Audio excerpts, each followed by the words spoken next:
Communion. We take communion, the bread and wine or juice, to remember that Jesus told his apostles that bread represents his broken body and the wine or juice, his blood that was shed when he was crucified. Jesus shared these words at what we call the Last Supper. It was a Passover meal. Passover and communion are connected with each other. And you're going to say, how so? Passover commemorates the Israelites in Egypt from slavery. That was the first Passover. You remember that God had his people slay a young lamb and had his blood mark their houses, and this protected the Israelites from the plague which killed many Egyptians. It also marked the means by which, when the Jewish people were delivered from bondage.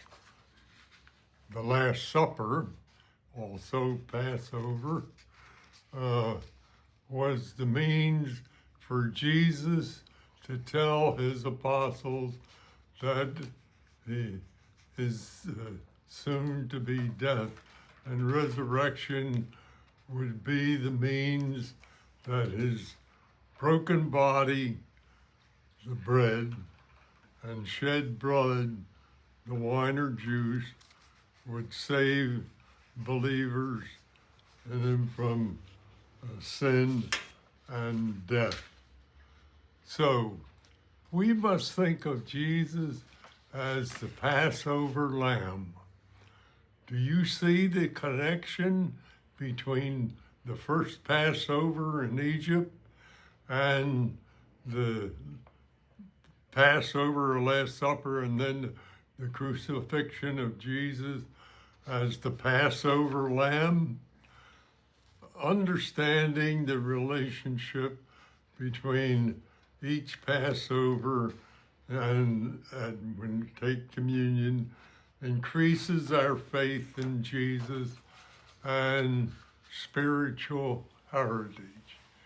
And with that shed blood of Jesus at the crucifixion, it eventually became a reckoning for the Gentiles as well as the Jewish people.